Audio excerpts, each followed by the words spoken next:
Hey, this is Cameron, and welcome to the practice log. Whoa. Yeah, I've allowed my voice to heal another day. It kind of sounds the same, I think. It feels a lot better. It doesn't hurt as much anymore. God, I'm just so ready for my voice to be back so I can actually film videos again. But we're still like this. I'm sorry. Hey, sponsored by Monster, am I right? I've been drinking Monster over coffee recently because I'm able to buy it in bulk at my local Sam's Club. You don't care about that. What are we getting into today? Well, like I said, this is just a regular old practice log. Probably gonna answer some comment questions. Might not spend too much time on that just because, you know, obviously my voice isn't that great. Is there any more small talk we need to do before we do that? Post in the comments, what's your favorite monster? Alright, so this first one comes from James McAllister, 78F, friend of the channel. How's it going? You said, "Hi Cameron, how would you define classical music?" And then you continue, say versus Baroque? Thanks. What a wonderful question. Now, I know you asked for my definition, but I'm just going to give you, I think, what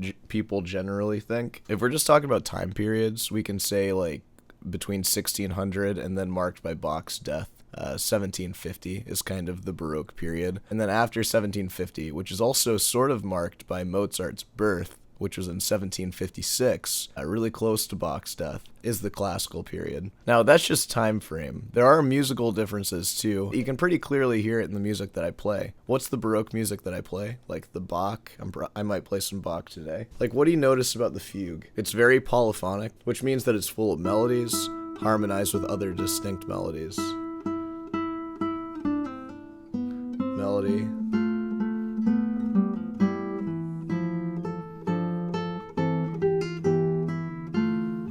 And nothing really repeats. It's kind of through composed throughout the whole thing, which means that there's no like clear repeating sections. It's just all kind of written to just continuously go and go. So a lot of times Baroque music is marked by like polyphonic, complex. The structure is kind of just through composed. It's not always like that, but it sometimes is. And then the classical period is kind of marked by a departure from that with more simple, just melody bass line. Like if you think back to the Mozart variations.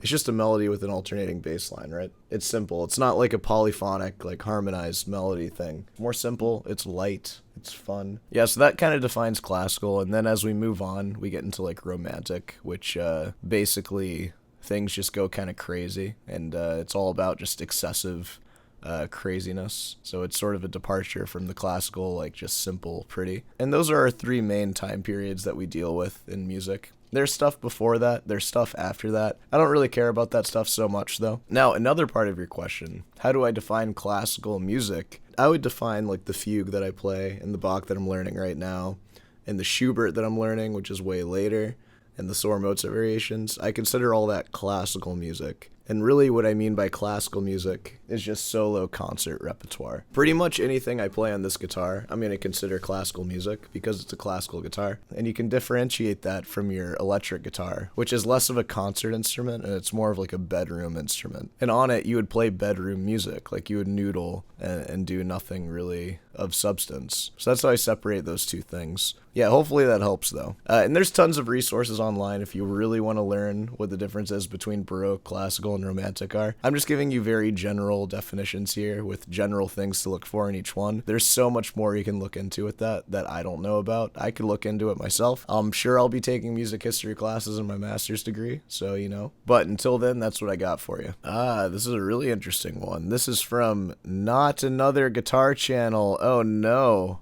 not another one. Friend of the channel, of course. You asked, what is a beginner guitarist? If you really want to know what a beginner guitarist is, adjust your eyes so that you're not seeing me, but you're seeing your own reflection in your screen. Boom, that's one right there. Burn! Alright. I taught heaps of beginners and they always say, teach me as if I know nothing. You teach beginners that tell you that? Wow, you're a lucky guy. But they never actually know nothing because nobody gets lessons before they've ever touched the instrument, except maybe the little kids. And I'm sure they don't ask to be taught as if they're beginners. The false beginner can be the hardest to teach because they're constantly surprising you with what they can or can't do. I totally hear you there. My approach for what you call the false beginner, because especially if you're teaching an adult, it's unlikely that they've stumbled through their entire existence without ever... You guys got onto me when I said gleam with an M one time, so it's unlikely that they've stumbled through their entire adult existence without gleaning anything about the guitar. So are they truly a beginner? No, I guess not.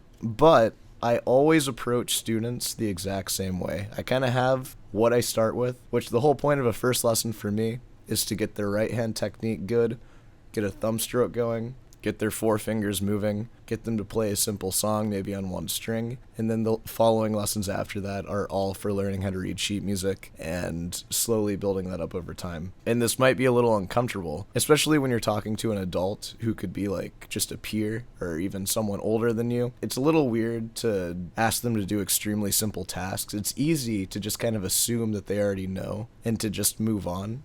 But that really isn't the correct thing to do as a teacher. Even though it is a little uncomfortable, it's sometimes good to explain, hey, how many strings does the guitar have? Like, ask them these super simple questions. The same process that you go through with a child. The only difference is they will answer the questions quickly, and you'll just go through all the material really fast. So I would say that the most difficult part about teaching the false beginner / adult student is trying to figure out what they know. And that's why I would just assume that they know nothing and know that when you're explaining everything to them, they're just going to pick it up way faster and you'll go through the lessons way faster. And I know, because I'm a teacher, I teach exclusively adults now. And it's easy to kind of feel like the first lesson or two are sort of wasted. And it feels a little bad because you're like wasting their money. But no, you have to build the foundation of knowledge. You can't assume that that foundation is there, because there's going to be all kinds of issues going forward. So it's better to just knock it all out in the beginning, and then you can be sure that it's there, and then you can build from that. And that's what guitar lessons are, especially if they're signing up for weekly lessons that are going to be ongoing. You want to give them the greatest value over time, not just in each individual lesson, you know? If they're taking one lesson from you, then yeah, like, skip around, show them the super important stuff.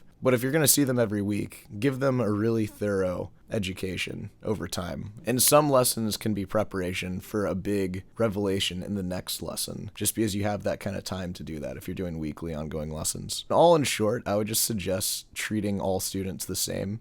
And the only difference is if they already know stuff that you're teaching them, you will just go through the material faster. But never assume they know anything, and always define everything. The only variable there is just the speed in which you go through the material. And I totally have students like that. Like, I have students that we spend like 3 weeks to a month on stuff that another student spends 6 months on, you know? But it's all the same path. It's all just learning how to read music and playing classical music on guitar better. Crushed it. Ooh, man, the Monster and me, am I right? This is the worst Monster flavor, by the way. I just buy them in bulk, and I have to have these. But it's fine, I don't mind. I can't believe that Monster Corporation or whatever actually focus grouped. They got a bunch of people to actually say that this was a flavor to sign off on. It is insane to me, because it is honestly awful. Monster Energy Ultra Red. Jesus. Alright, well, I think we can go ahead and jump into the practice. My voice sucks right now. I really hope this doesn't last for too long, because I really want to make a sensational, hateful reaction video. But, you know, until then, it's just gonna be practice logs, I guess. I don't know, it's kind of nice talking to you guys. Of course, leave some comment questions if you want me to answer them in the next one. And yeah, I'm gonna get to practicing now, so I'll see you on the other side.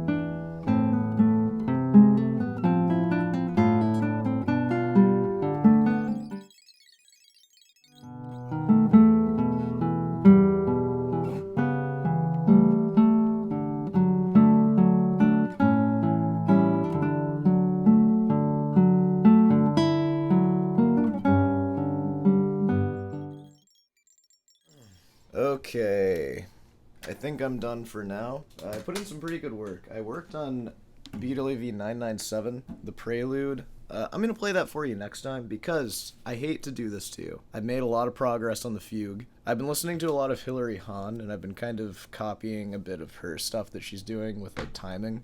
So I'm going to play some of that for you. And I know that I'm supposed to react to that one version of the fugue that I played. I'm going to react to this one once my voice is better. Check this out.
tried a few takes of that. Man, I feel like whenever I play that multiple times in a row, it just starts falling apart after the first or second time. So I have one complete take that I took, so you're definitely hearing that one. And yeah, I think we can call it a day there. So that's where the fugue is at. If you're diligently listening, you'll hear slight differences, maybe. If you don't, it's probably my fault. Alright, well, I think that's enough for today. So, this has been a practice log. I'm probably going to be filming a few more of these before we get a reaction video. Feel free to ask some questions and I'll answer them here. Alright, well, if you made it this far, be sure to subscribe and leave a like. Of course, if you want some guitar lessons, feel free to reach out. I'm fully booked, but introduce yourself. I'll see the email. I'll read it. Of course, head on down over to Rootin's Delight for some merch, all that stuff. Patreon, links in the descriptions. Yeah. Alright, I'm gonna give my voice a rest. I'll see you in the next one.